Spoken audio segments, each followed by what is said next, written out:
We are City of Five Nations podcast, and earlier today I heard a siren. I quickly realized that prior to today, when I heard a siren, I have always immediately thought about situations that require a siren. Was someone dying? Was my elderly mom okay? Was a house on fire? Was my house on fire? Was there a car wreck? Were my wife and children in a car wreck? What was being robbed or busted or destroyed? But I rarely thought about the person responding and the people, other than my own, who were being impacted by the moment. And I noticed a new feeling when I heard the siren today. In our great City of Five Nations, I immediately put a face to the potential responder, and I felt empathy and concern for his or her well-being as the siren moved toward me and then away from me. I knew that human, and I felt for their safety. I wanted everything to turn out okay for everyone involved. Today, when I heard the siren, my thoughts included all the people involved. And it began with empathy for the individual who just hit that siren and was hurrying to help the humans who needed them. Being a police officer, so often a youthful dream, is a valuable career opportunity here in the City of Five Nations. Would you or someone you care about like to serve alongside the great people in the Shawnee Police Department? Well, let's bring on Major Rod Taylor to help us understand better how to fulfill that dream. Rod? Hello. How does somebody become a police officer here in the City of Five Nations? Well, it starts with a desire to want to be a police officer and be interested in that. And that's what we're trying to do, is spark that interest and let them know that it is a viable occupation and a rewarding career with us. And you don't need to leave and go to other communities to be able to do that. We want to just be able to educate those interested in how that process works, and hopefully we've kind of touched on that this week. Well, I've sensed a real notion of collectivism where it's like locals helping locals. If a police officer sees a need, no matter what it is, whether it comes on the radio or they witness it while they're on patrol, it seems like they want to jump out and help. And isn't that how we all should be? Isn't that the heart that we want all of us to have? Yeah, I've been really impressed this week hearing that same word used throughout the series is family. And I've been so impressed that they consider themselves brothers and sisters. And it's been really nice to hear that the officers saying that and thinking about each other like that. Well, you've definitely given us a great cadre so far of individuals, and I'm so excited. I'm going to let you go, and I'm going to bring on the 2019 Police Officer of the Year, and that, of course, is Corporal Greg VanBrunt. And the reason that Corporal VanBrunt gets that recognition for 2019, Corporal, I've been told it's because you're all about the community and you're out in the community. Tell us a little bit about yourself, Greg, and what you enjoy so much about being a police officer. Man, I've been a police officer for almost 10 years. In that time, I've been in situations to be able to just help the community, help my other officers, dispatch. I enjoy giving back and helping out any way I can. Well, helping is sure something that we all need, at different times in our lives. And so you're in front of a lot of different faces, but you also lead there at the police department a couple of special groups. But let's talk about, first of all, the Explorer group. What are those, and how are you involved with that? So I'm the advisor for the Law Enforcement Explorer Post 2016, hosted here by the Shawnee Police Department. We invite students that have completed the 8th grade all the way up to the 21st birthday that are interested in law enforcement to come out, train with us, not directly in law enforcement training, but we put on training as far as the blood pathogens and stuff like that we have to be concerned with on the streets. We teach handcuffing, custody control, things that we would normally be trained on in CLEAT, but it gives the students an idea of what they will be exposed to as a police officer.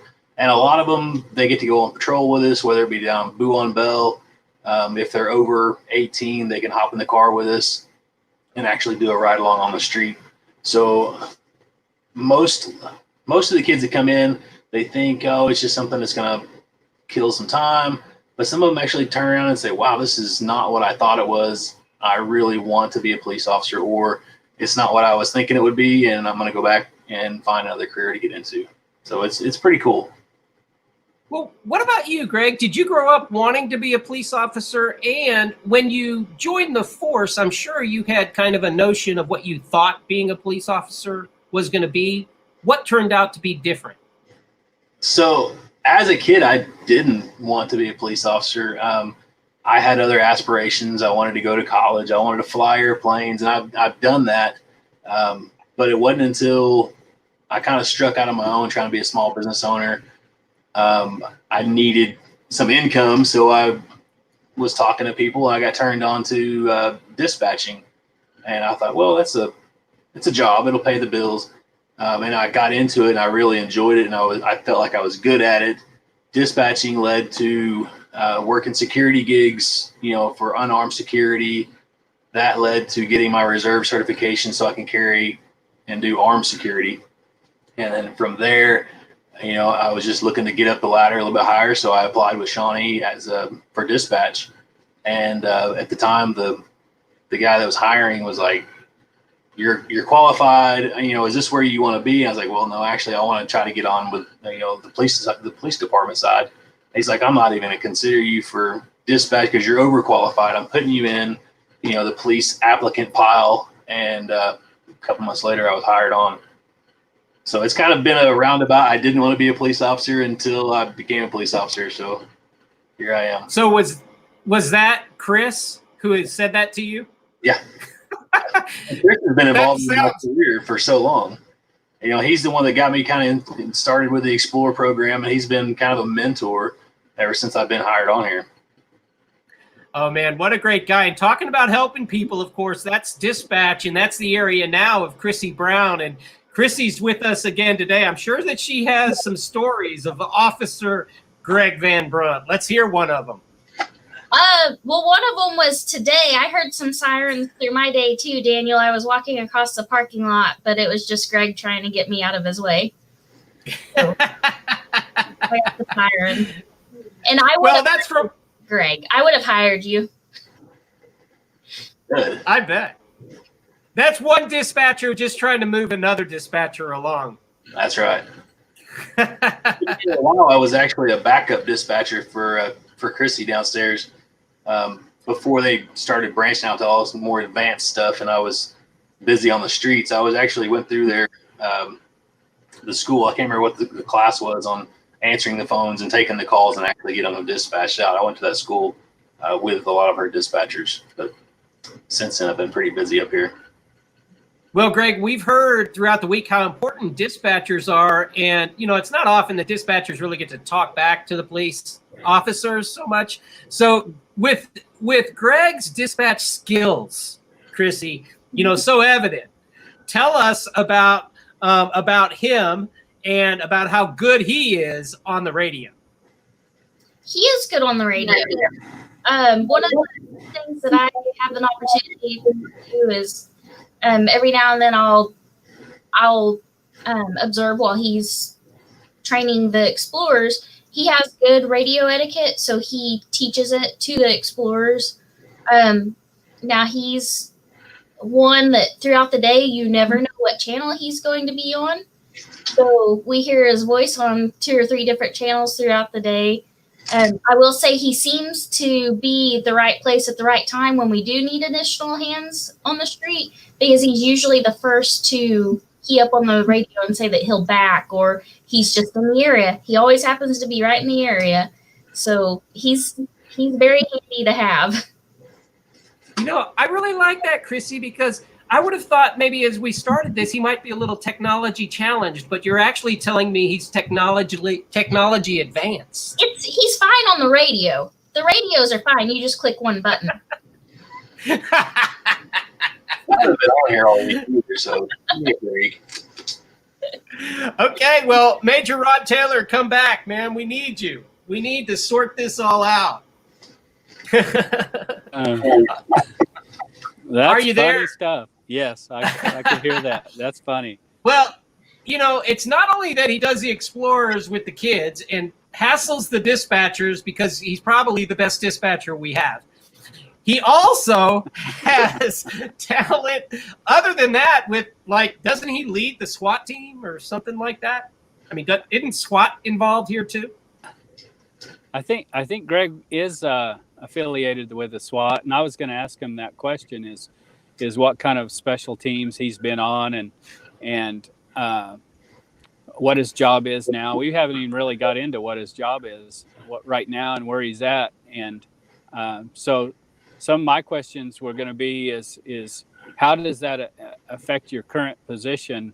Like if you did get called out on a SWAT call, what would happen, and things like that. Luckily, we're pretty flexible up here. The couple times that we had SWAT call outs, and I was, let me just back up. I am the core security officer for the city court, in case you didn't know. Also the warrant guy, I guess. I help keep track of the warrants, and I warrant arrests. So when I'm here in my capacity doing court security, that's the only time I'm actually required to be here. But in that situation, I asked the judge, and normally the judge is very flexible, unless he feels there's some kind of concern where I'm needed to be here for that security purpose. I'm usually released. My job here is mostly clerical. I get people in the courtroom. I make sure they don't have any weapons or they're not, going to be unruly in the courtroom. So I handle all that stuff. And if there is people in the courtroom that's being kind of loud and obnoxious, I'll either tell them to leave or be quiet. But when it comes down to an emergency situation, I just look at the judge and he kind of gives me the thumbs up. Not ever been told I can't go. Obviously, he understands it's a SWAT situation. It's not just a traffic stop where somebody needs a ticket or something. Okay, so being of the generation of the TV show SWAT, and I think my favorite, I want to say Dano, but I think that was Hawaii Five-0. So I don't know who my favorite SWAT guy. Oh, it's Street. It was Dan Tana. At one time, he was like Streeter or something like that. It might be before your time, Greg, but I'm talking this was serious SWAT stuff. Yeah. But most people might not have seen that show. So tell us what SWAT is. What does it stand for, and what does it mean? SWAT stands for Special Weapons and Tactics. It's just a group of us guys that have been through more formal training for situations that would require, gas penetration into the house to get a suspect out, or as far as barricaded, or if there's shots fired, or if there's a number of other things. We have a couple of snipers on the team. Most of the training that we go through, though, is just situational, going into a house, looking for suspects, clearing houses, vehicle approaches. Most of the stuff that you do as a police officer is just amplified to a little bit more serious level for them to call out SWAT. Stuff that people are known to be a threat to law enforcement already. If it comes to, we have a threat assessment on stuff like that. So we go down through the checklist, and if it meets the criteria, our SWAT commander will notify the chief and then call us out for whatever situation. Okay, I don't think you're giving it credit enough. And I think we need to do a video that mimics the SWAT with the SWAT music. And I think everybody would then get it a little bit better. Maybe. We need our SWAT team on video. Don't you think, Chrissy? I agree. Yes. Yeah. It wouldn't be too hard to do. Now that the rain is over, I think it'd be more agreeable to the SWAT team to go out and do a video. We're just going to have to get Mark over there so that we can get you guys rappelling out of a helicopter. We have some guys that have done that. I haven't. Yeah. Unfortunately, if I could go to that school, I would. But Well, we'll consider doing that if we can have you guys sign on to like dance to the SWAT team theme song at the next police banquet. That would be cool. You have to get some of those younger TikTok officers that are or Snapchat or whatever they want to do. That's the old guys. A lot. At least not at work. Oh well, we can roll around a little bit. We do this, something like that. Chrissy, do you have a question for Greg? I've got a couple of questions for Greg. Okay, go ahead. So he was another one that I had the opportunity to see as he was hired on and watch him transition through the years. I honestly don't remember when he was dispatching at the other county or at the other agency. It's kind of this job, everything runs together. People run together. But I am curious, what was the hardest transition from dispatch to patrol for you? I wouldn't say there was much. I can't say it was the hardest part. I mean, it's probably a lot easier.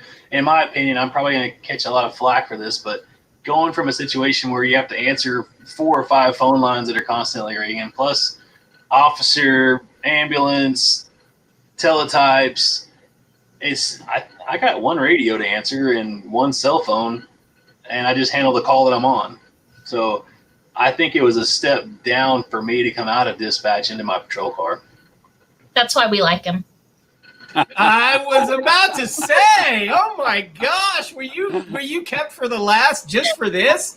So everybody realizes that dispatch is a lot harder than being a police officer? That's what I just heard. There's very It's few hard. officers that have spent a lot of time in dispatch. There's officers that are sitting there and they've watched stuff or maybe answered the phones and helped out with that stuff. But it's different when you're on the radios or you're taking a 911 call from somebody screaming that their house is on fire or their kid's not breathing. It's a lot different. If I'm on the streets and somebody flags me down and says my kid's not breathing, I get on the radio and I have Chrissy send a react and fire.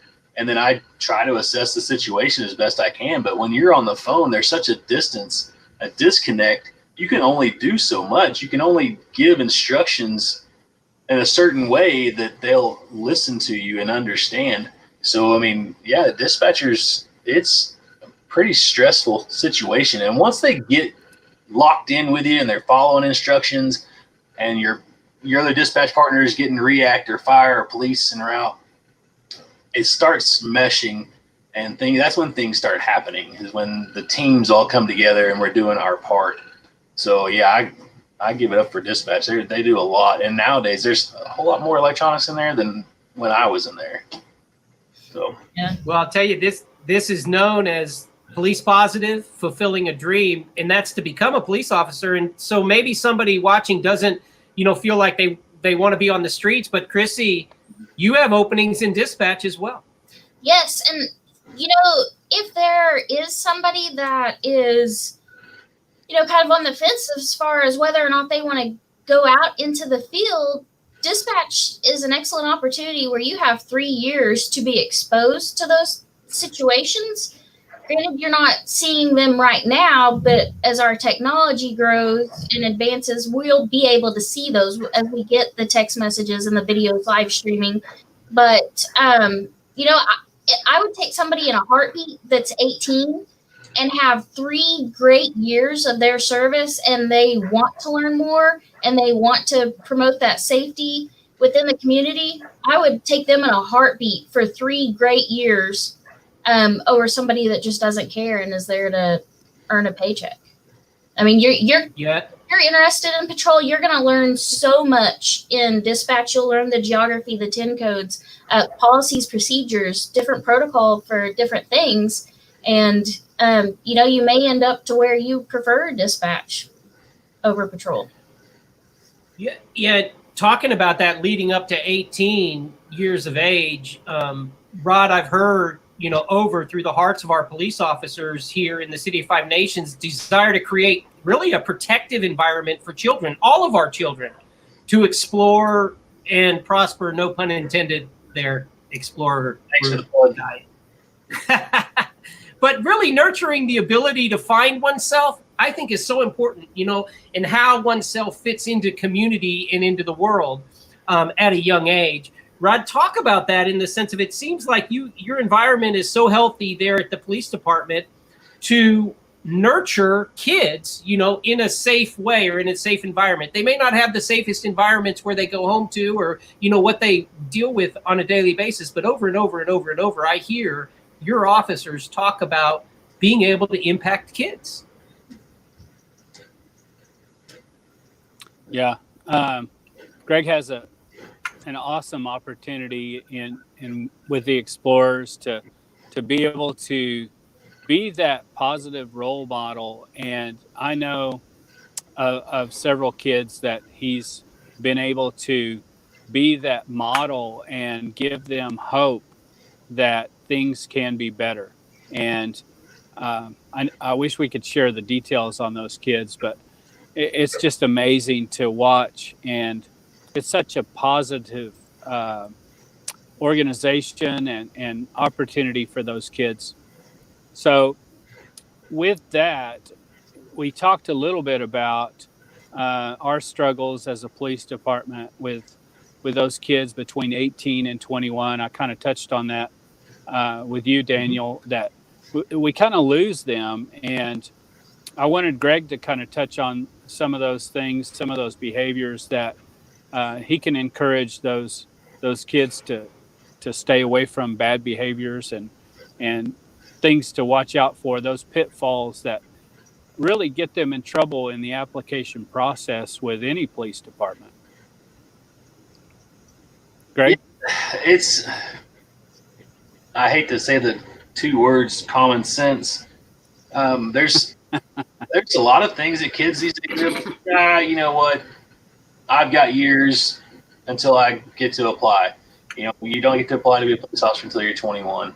And that's something I harp on with my Explorers is you've got time, but it's not time to waste. I have had Explorers, in the program, they're interested in law enforcement, but their interest only goes so far. They don't actually want to fill out an application. They just want to be associated with the Explorers or with the police department.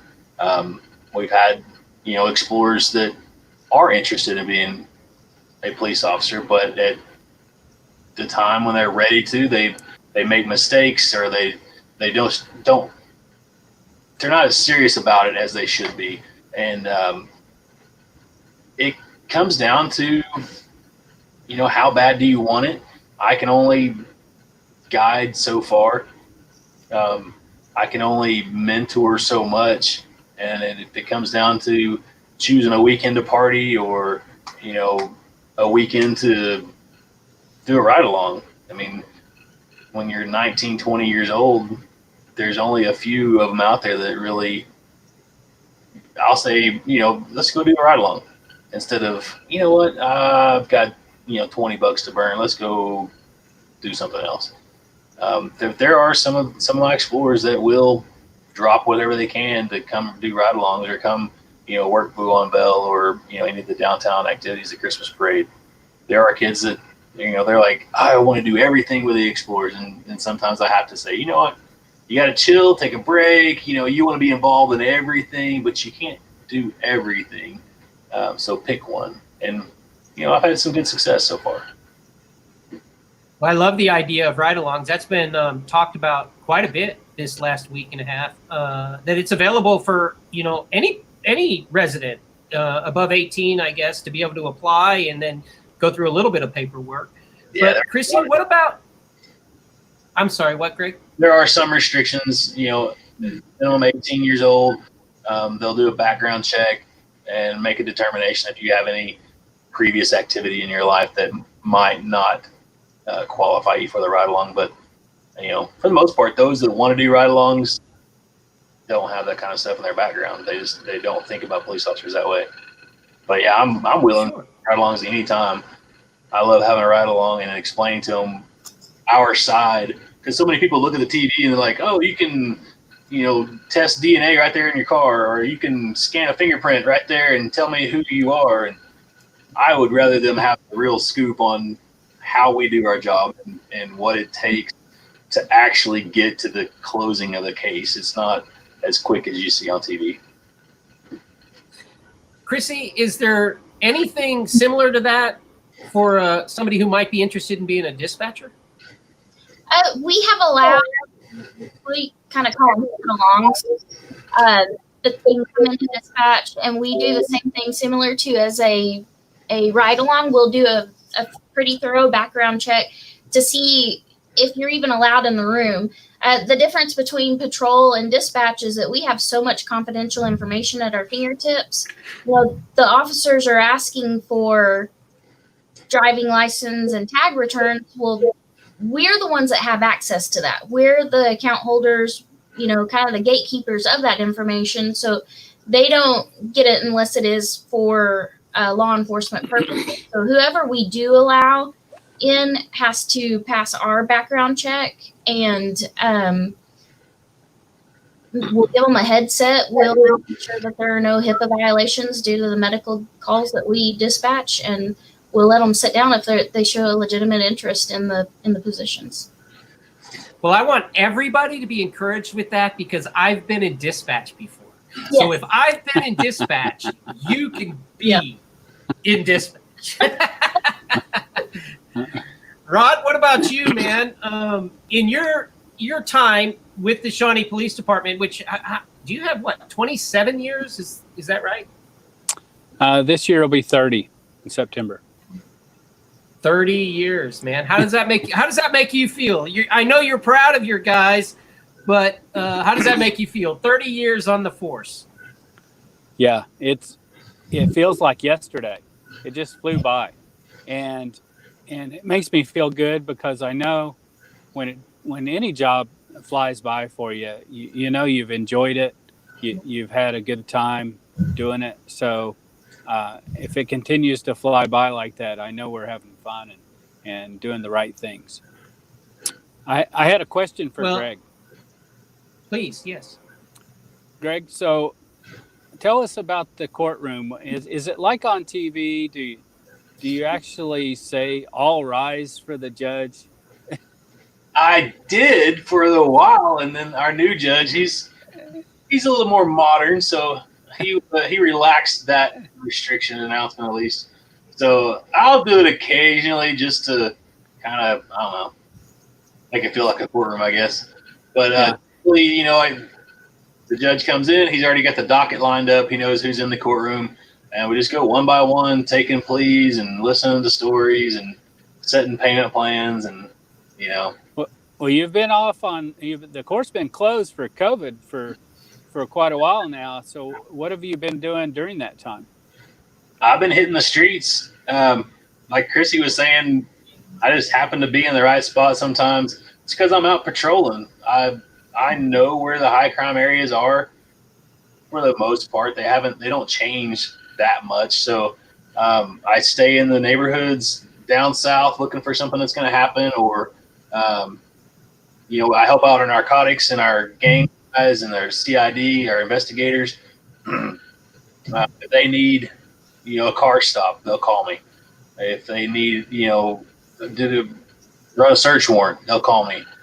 Most of the guys down there, well, let's say some of the guys down there are SWAT operators as well, so we've all trained together.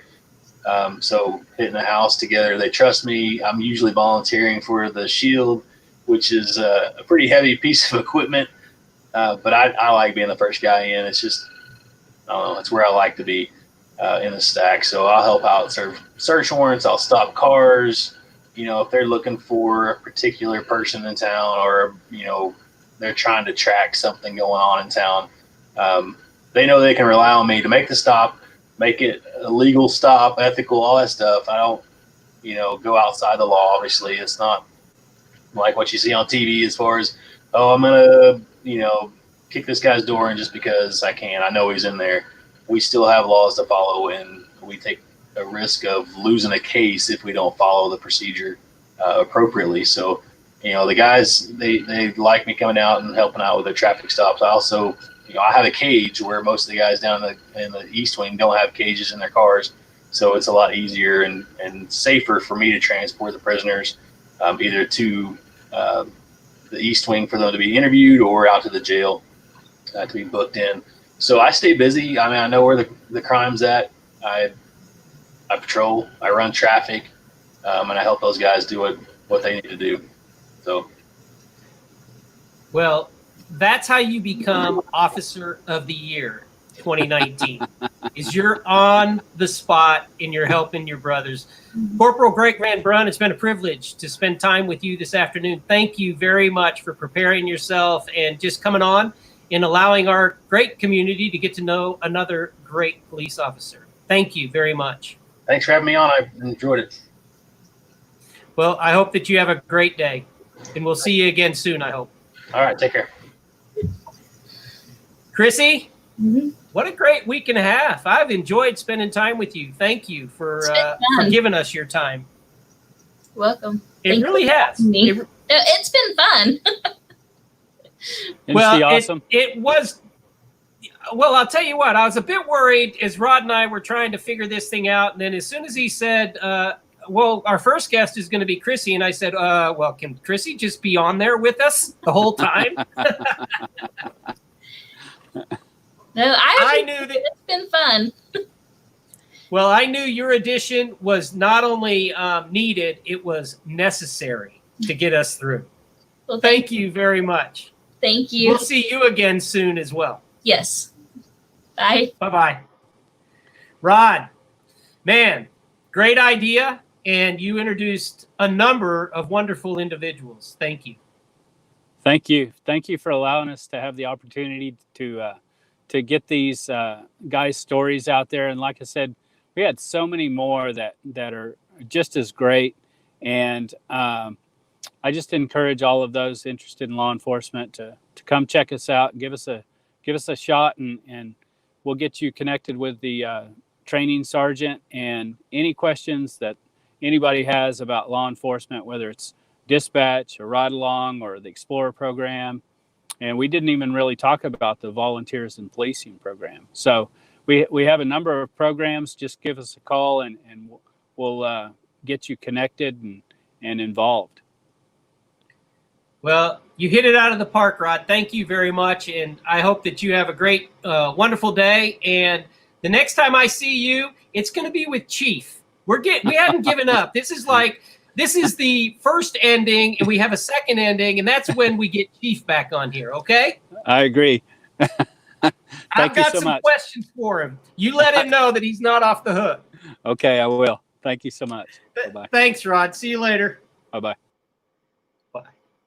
We are fortunate locally in our city of Five Nations to have individuals just like the ones that we have met and talked with this week and last. Individuals ready to help us in time of need, no matter who we are or where we come from.